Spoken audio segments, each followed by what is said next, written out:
strong admissions fair for Project Yijin. Police to conduct internal review following Amina Bukhari's case.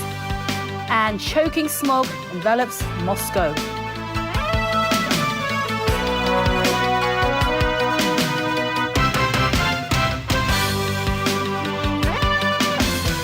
Good evening. Elmi Long, TVB News. An internal review will be carried out by police following the Amina Bukhari's case. They want to establish clearer guidelines for prosecutions involving assaults on police officers. Yesterday, a magistrate reaffirmed his decision to place Bukhari on 12 months probation for police assault after her third conviction for the offence. The Department of Justice is now seeking to challenge her sentence in the Court of Appeal. Amina Bukhari was charged with assaulting a police officer under the Police Force Ordinance, which carries a maximum prison sentence of 6 months.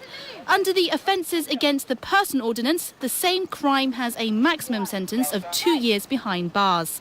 Speaking on RTHK today, Police Director of Crime and Security, Xavier Tang, said Bukhari's case and the charges against her were simple. So, he said there was no need for the police to consult the Department of Justice before filing charges against Bukhari, as they deal with similar cases all the time. But Tang said the police now plan to conduct an internal review and set clearer prosecution guidelines in future.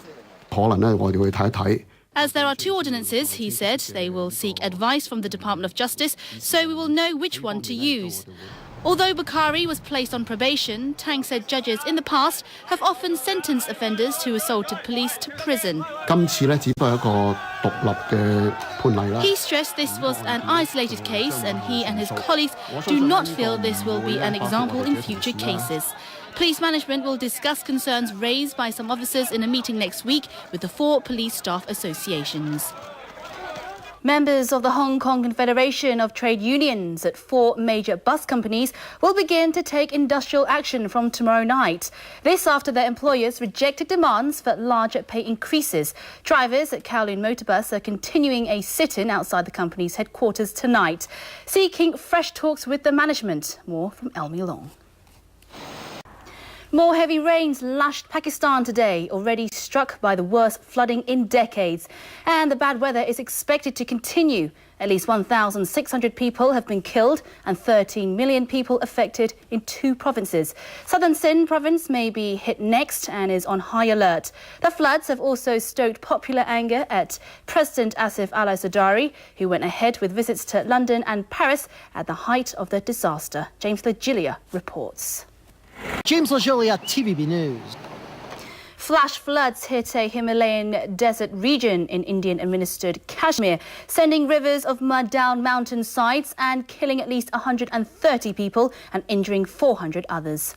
9 bodies were recovered overnight from the debris of collapsed homes in the remote region of Ladakh. Nearly 2,000 foreign tourists were in Ladakh when the calamity struck. It is a popular destination for adventure sports enthusiasts. There were no immediate reports of any foreigners being killed or injured. August is peak tourist season when thousands of Western tourists and backpackers flock to Ladakh in the disputed Kashmir region.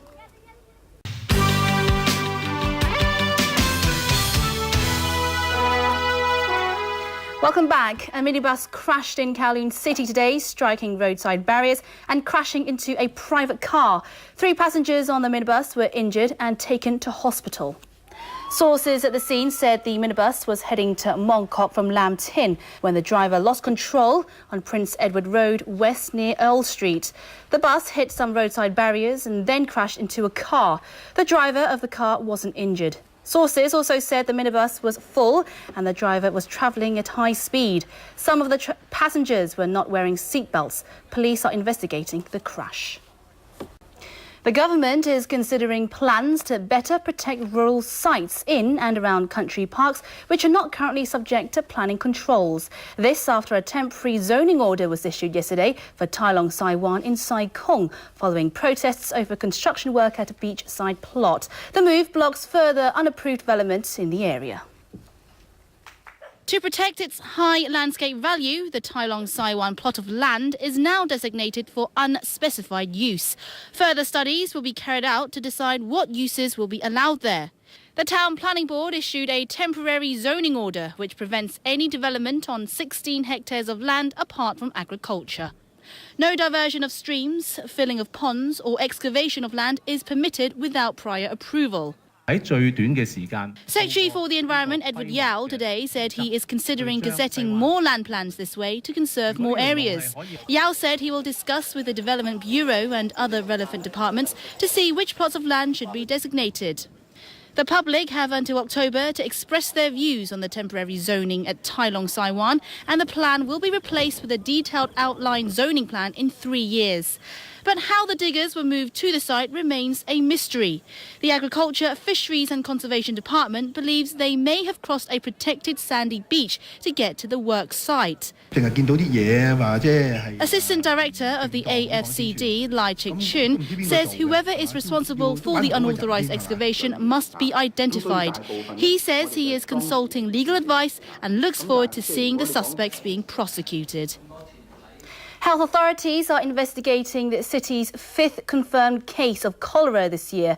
The patient is a 66-year-old woman who recently dined with someone who was found to be infected with the disease on Thursday.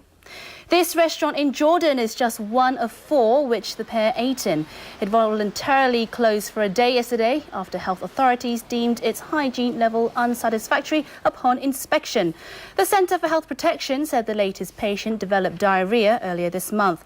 She did not seek medical attention as the symptoms subsided a day later, but she was tracked down during an investigation into a related cholera case, and she was confirmed today to be infected. Both patients are now in stable condition and under medical surveillance at Princess Margaret Hospital.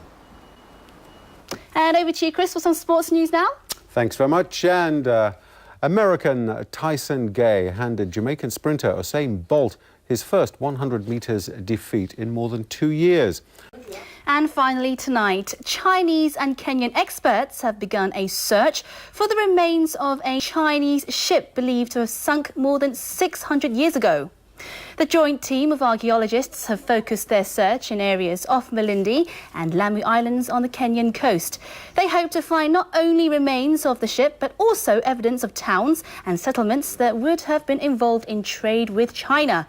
Chinese texts from the 9th century have references to Malindi, suggesting early links between China and East Africa. The archaeologists have begun clearing and marking off areas where they plan to carry out excavations, starting at what they think are the grave sites of the former Malindi royal family. If they succeed in discovering the town and the ship, it will provide vital evidence on the reach of China's trade in pre-colonial times. And that's all from the newsroom for now. Thanks for joining us. Good night. Good night.